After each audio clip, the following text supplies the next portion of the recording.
आरक्षणाच्या मुद्द्यावरून आता जरांगे आणि भुजबळ यांची पुन्हा एकदा झुंपली आहे। छगन भुजबळांना सुट्टी देणार नाही असं मनोज जरांगेंनी म्हटलंय। भुजबळ धनगर मराठ्यांमध्ये भांडणं लावतायत असंही जरांगे म्हणाले। तर माझ्या करिअरचं जनता आणि पक्ष बघेल असं भुजबळांनी त्याच्यावर प्रत्युत्तर दिलंय। मंत्रिपदाचा राजीनामा दिला, तुम्ही आमदारकीचं काय घेऊन बसलात असं भुजबळ म्हणतात। आमदारकी गेली तरी ओबीसींसाठी रस्त्यावर उतरून लढणार असं भुजबळांनी स्पष्ट केलंय। ओबीसी रद्द करा ते नोंदी किती वेळेस म्हणलाय। मीडियाचे बांधव साक्षीदार आहेत। दुसऱ्याच्या तोंडातून करून घेतो। त्याला धनगरात गरीब धनगरात आणि गरीब मराठ्यात मारामाऱ्या लावायच्या। त्याचं काम आहे ते। काय म्हणलाय ते की मी एका जातीचं काम करतो।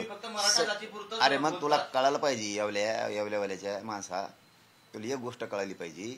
तू संविधानाच्या पदावर बसला, 450 जाती तो असले महत्वाचे नाहीत, महाराष्ट्र महत्वाचा आहे। तुला संविधान मी शिकू का? मराठ्याशिवाय पत्ता हलत नाही राज्यात, पत्ता हलत नाही राज्यात मराठ्याशिवाय। त्याचं ध्यानात येईन टायमाला।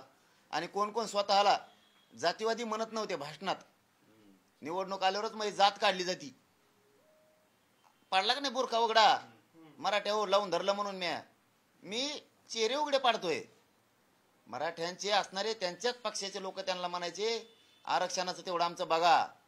त्या टायमाला म्हणायचे मी नाही जातीवादी, मग जात काढली जाती फक्त निवडणूक आली की। असे काही लोक आहेत महाराष्ट्रात नेते।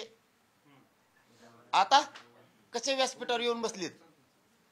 बाकीच्या सोडल्या ना 450 गोड लागा त्यात। मराठ्याने काय केलं भाऊ? तो धनगर बांधव होता, मराठ्यात वाद लावायला लागला। एक घेऊन टाका ना मराठीची। काय द्वेष आहे तुम्हाला एवढा? भाऊ हे म्हणता ना येऊ द्या ना। अरे उलट तो मोठं मन करायला पाहिजे होतं छगन भुजबळनं, येऊ द्या मराठे सुद्धा।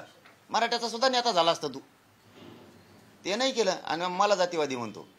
जातीवादी नाही, आमचं चाललंय बरोबर चाललंय। सगळ्या सोयीची अंमलबजावणी सरकारला करावी लागणार आहे। सरकारने नाही केली, सरकारला मराठीची नाराजी परवडणार नाही। एकट्या येवल्यावाल्याचं ऐकून